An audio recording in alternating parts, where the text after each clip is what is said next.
Hello, people of the internet, I'm Massive Guy, and I finally have all the pieces I need to show you my deck type for blue-black control for Dragons of Tarkir Standard. Now, as I speak, the Pro Tour is going on right now. I will watch that later and make edits if I need to, depending on what I see fit and other testing, at FNM Magic Online stuff, which I will get my Magic Online username sometime soon. Right now it's not working for me, so I need to go and fix it. But anyway, let's get into the deck tech. So this is the one that I played at FNM. It went 2 and 3. It didn't do that hot, but it was surprisingly consistent. I'll say that. So I'm starting off with 4 copies of Evolving Wilds. These are just to replace the polluted deltas until I get them. But otherwise they're fine. They're still fetch lands. They'll get you the lands that you want. And then 4 Temple of Deceit, along with a Temple of Mystery. If I can get a Temple of Malice, I'll throw it in here. This is just for the ability to scry and the additional blue mana, and with Urborg, it's not that bad, I guess is what you could say. 2 copies of Dismal Backwater and 1 Radiant Fountain. I need to get some more of these because these guys are just awesome. I'm thinking 3 Backwater, 3 Fountain is going to be fine. But the life gain is just super awesome, especially since, Red Aggro, as of right now, was one of the biggest decks played at the Pro Tour. So having the life gain up against the aggro matchups is just good. And the 2 wins that I had at FNM were up against aggro decks, honestly. So then we got 1 Urborg because black mana. And then what do you go get with your Evolving Wilds? Well, you go get 6 islands, and you go get 6 swamps. Oh, you get 7 swamps, I'm sorry. Black and blue, they really mix each other well within the deck. I'm thinking just 6 and 6, so you have, less problems with lands, but you need to make a land drop every turn. So, just to recount, we got 26 lands in the deck because of 1 awesome new Dragons of Tarkir card, which I'll show you guys in just a little bit. But first, our win conditions. 1 Silumgar, the Drifting Death. This guy tokens have no fun. Just go down in a fire. 1 Dragon Lord Silumgar. Now, some people at the Pro Tour are running stuff like Silumgar, Scorn, and they got that makes them like sack a creature and gain 4 life and whatever. I don't have those yet. I might play them, but these are the only 2 dragons in the deck, so I can't reliably reveal them, and I don't want my opponent to know my win conditions, so I'm probably not going to play those. But this can take control of Elspeth, Sarkhan, a bunch of other stuff. I was able to take control of a Tasigur with it and activate its ability, which is pretty cool. And then I'm keeping the 1 Pearl Lake Ancient in just for its combo with Radiant Fountain and Dismal Backwater, just so I can, keep gaining life. God damn it. People suck. So, anyway, this is the Dragons of Tarkir card I'm talking about. 4 copies of Anticipate. It's 1 in the blue for an instant. Look at the top 3 cards of your library, put 1 into your hand and the rest on the bottom. It's a mini dig through time, essentially. But, you can just cast this on turn 2 if you don't have a removal spell to find your turn 3 counter or your turn 3 Hero's Downfall. Which was another problem with that, actually, running with this deck, is how do you get the land base to drop Hero's Downfall on turn 3 with Dissolve? 2 blue, 2 black, which is why Urborg went on. And then 2 Bile Blights for tokens. Dragons of Tarkir also regave us Ultimate Price, which was actually awesome because Thunderbreak Regent is now huge. And so, they tap out 4 on turn 4, you take the 3, you kill it, boom, get out of the way. I don't want to deal with you anymore.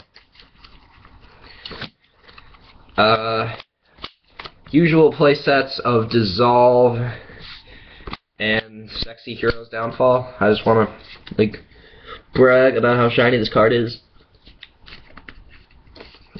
But, yep. Dissolve, Hero's Downfall, play sets in any control deck that's running blue and black, honestly. If you're playing blue-white, then Ojutai's Command and whatnot I can see, but I would say play blue-black. Then 3 copies of Jace's Ingenuity, just so you have more ability to draw cards and get through your deck faster. The problem is with the Control Mirrors are your worst matchup. Aggro and midrange are fine, you got enough counter and kill spells to save yourself. But, the really aggressive decks, like Jeskai Tokens and Mono Red Aggro, they can just throw Stoke the Flames at your face and not care at all. So you gotta make sure that, if you're casting your cards and you're having it on turn 5 for them, you're gonna take some damage.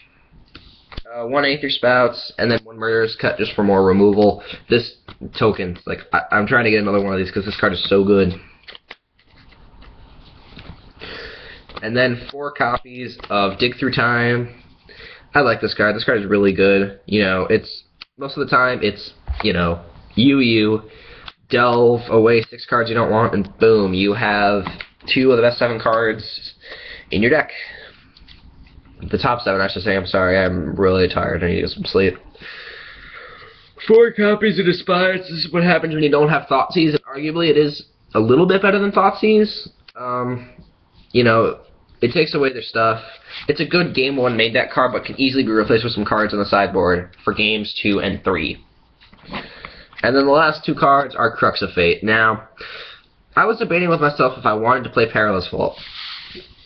But since Dragons of Tarkir came out, and not anyone is really playing Ascendancy, which I am still going to play the deck, trust me, I love it. There will be a deck tag on that eventually. I actually am regaining the pieces, because some of them are in this deck. Hopefully I'll get some gameplays up too on Kevin's channel with the decks. But yeah, this just is a board wipe.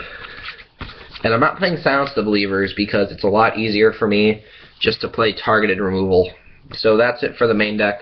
Let's go to the sideboard. We'll begin with 1 copy of Ob Nixilis Unshackled. Most people don't know what this guy does. He is 4 black.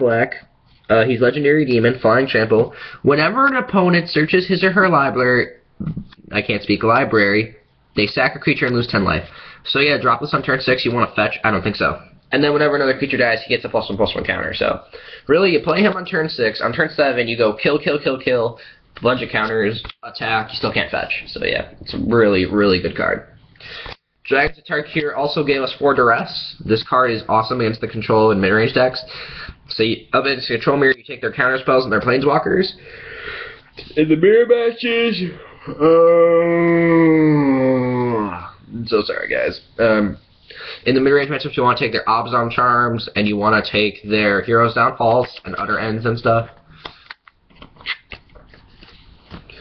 3 negate. This comes in against the control decks, and actually the aggro decks sometimes. If they're up against red, you just want to bring like 1 or 2 of these in so you can counter their Stoke the Flames, their Lightning Strikes, their Wild Flashes, Titan Strength. You know, all the cards that are relevant threats, you can just say no.